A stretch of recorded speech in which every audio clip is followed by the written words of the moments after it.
ലോകരാഷ്ട്രങ്ങൾക്കിടയിലെ യുദ്ധതന്ത്രങ്ങൾ മാറ്റിമറിക്കാൻ ഒരുങ്ങിയിരിക്കുകയാണ് റഷ്യ. പുതിയ യുദ്ധതന്ത്രങ്ങളുടെ പശ്ചാത്തലത്തിൽ ലോകമെമ്പാടുമുള്ള പ്രതിരോധ വിദഗ്ധരെ അമ്പരപ്പിച്ചുകൊണ്ട് റഷ്യ അവതരിപ്പിച്ച ഒരു മാരക ആയുധമുണ്ട് സർമ. വമ്പൻ ടാങ്കുകളെയും പീരങ്കികളെയും നിഷ്പ്രഭമാക്കുന്ന വേഗതയും പ്രഹരശേഷിയും സമന്വയിപ്പിച്ച ഈ റോക്കറ്റ് ലോഞ്ചർ ആധുനിക യുദ്ധഭൂമിയിലെ പുതിയ ഗെയിം ചേഞ്ചറായി മാറുന്നത് എങ്ങനെയാണെന്നൊന്ന് നോക്കാം.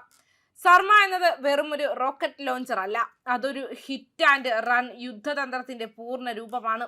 അതിന്റെ പ്രധാന ശക്തി അതിന്റെ വലിപ്പത്തിലോ ഭീകരതയിലോ അല്ല, മറിച്ച് അതിന്റെ വിന്യാസ വേഗതയിലും ആക്രമണ ശേഷിയിലുമാണ്. റിപ്പോർട്ടുകൾ പ്രകാരം വെറും 3 മിനിറ്റിനുള്ളിൽ ഈ സംവിധാനത്തെ പൂർണ്ണമായി വിന്യസിക്കാനോ പ്രവർത്തനത്തിന് ശേഷം പാക്ക് ചെയ്ത് മാറാനോ കഴിയും. അതായത് ശത്രുവിന്റെ നിരീക്ഷണ സംവിധാനങ്ങൾ അതിനെ കണ്ടെത്തി പ്രതികരിക്കുന്നതിന് മുൻപ് തന്നെ ഇത് ആക്രമണം പൂർത്തിയാക്കി സുരക്ഷിതമായി സ്ഥലം വിട്ടേക്കാം. സർമയെ പ്രത്യേകതയുള്ളതാക്കുന്ന മറ്റൊരു ഘടകം അതിന്റെ ഫയർ പവർ ആണ്. വെറും 18 സെക്കൻഡിനുള്ളിൽ അതിന്റെ മുഴുവൻ പെലോഡും വിക്ഷേപിക്കാൻ കഴിയുമെന്നതാണ് വിലയിരുത്തൽ. ഒരു യുദ്ധഭൂമിയിൽ 18 സെക്കൻഡ് വളരെ ചെറുതായ സമയമെന്ന് പോലെ തോന്നാം, എന്നാൽ അതിനുള്ളിൽ ഒരു പ്രദേശത്തെ പൂർണ്ണമായും തകർക്കാനുള്ള ശക്തി സർമയ്ക്കുണ്ടെങ്കിൽ അതിന്റെ പ്രത്യാഘാതം ഭീകരമായിരിക്കും. കാരണം ഒരു ആക്രമണം നടന്നു കഴിഞ്ഞാൽ ശത്രുവിന്റെ പ്രതിരോധ സംവിധാനങ്ങൾ പ്രതികരിക്കാൻ ശ്രമിക്കുന്നതിന് മുൻപ് തന്നെ അതിന്റെ ലക്ഷ്യം നശിപ്പിക്കപ്പെട്ടിരിക്കും. ഇതോടെ യുദ്ധം ഒരു ദീർഘ ഏറ്റുമുട്ടലായി മാറാതെ ഒരു പെട്ടെന്നുള്ള മിന്നൽ പ്രഹരമായി മാറുന്നു. ഇതിന്റെ രൂപകൽപ്പന തന്നെ ആധുനിക യുദ്ധതന്ത്രങ്ങളോട് ചേർന്ന് നിൽക്കുന്ന രീതിയിലാണ്. സർമയുടെ ഏറ്റവും വലിയ നേട്ടം അതിന്റെ ചലനക്ഷമതയാണ്.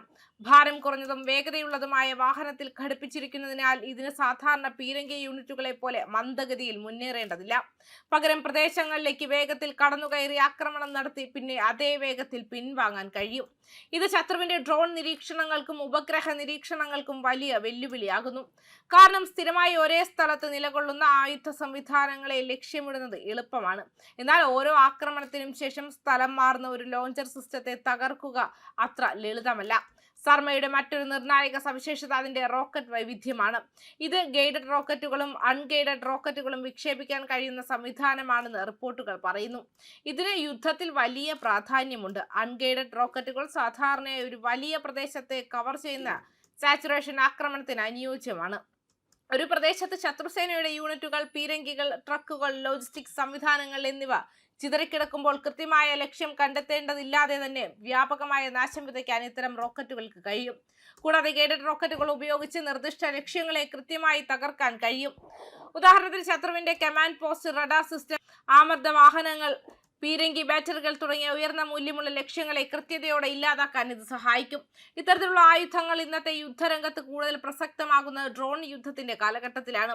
ഉപഗ്രഹ നിരീക്ഷണവും ഡ്രോണുകളും ഉപയോഗിച്ച് യുദ്ധഭൂമി 24 മണിക്കൂറും നിരീക്ഷിക്കപ്പെടുന്ന സാഹചര്യത്തിൽ സ്ഥിരമായി ഒരേ സ്ഥലത്ത് നിലകൊള്ളുന്ന പീരങ്കി യൂണിറ്റുകൾ എളുപ്പത്തിൽ ലക്ഷ്യമാക്കപ്പെടുന്നു. അതിനാൽ തന്നെ വെടിവെച്ച് സ്ഥലം മാറുന്ന മൊബൈൽ റോക്കറ്റ് ലോഞ്ചറുകൾ കൂടുതൽ പ്രാധാന്യം നേടുന്നു.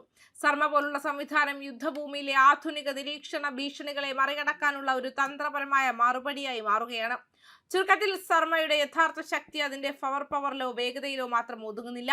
അത് പ്രതിനിധീകരിക്കുന്നത് ഒരു യുദ്ധ തത്വമാണ്. ചിലവ് കുറഞ്ഞ വേഗതയുള്ള അകൃത്യതയും ആക്രമണശേഷിയും ഒരുമിച്ച് ഉൾക്കൊള്ളുന്ന ഒരു സംവിധാനത്തിലൂടെ ശത്രുവിന്റെ വിലയേറിയ ആസ്തികളെ തകർക്കുക. ആധുനിക യുദ്ധത്തിൽ വിജയിക്കുന്നത് ഏറ്റവും വലിയ സൈന്യത്തിനല്ല, മറിച്ച് ഏറ്റവും വേഗത്തിൽ തീരുമാനമെടുക്കുകയും ആക്രമണം നടത്തുകയും ചെയ്യുന്നവർക്കാണ്. അതിനാൽ തന്നെ സർമ പോലുള്ള റോക്കറ്റ് ലോഞ്ചർ സംവിധാനങ്ങൾ വരാനിരിക്കുന്ന യുദ്ധങ്ങളിൽ കൂടുതൽ നിർണായക പങ്ക് വഹിക്കാനും സാധ്യതയുണ്ട്. ഇന്ന് യുദ്ധഭൂമിയിൽ വേഗം എന്നതൊരു ഗുണമല്ല, അതൊരു ജീവൻ രക്ഷാ കവചമാണ്. സർമയുടെ ഏറ്റവും വലിയ ശക്തിയും അതുതന്നെയാണ്. ന്യൂസ് ഡെസ്ക് കർമ്മ ന്യൂസ്.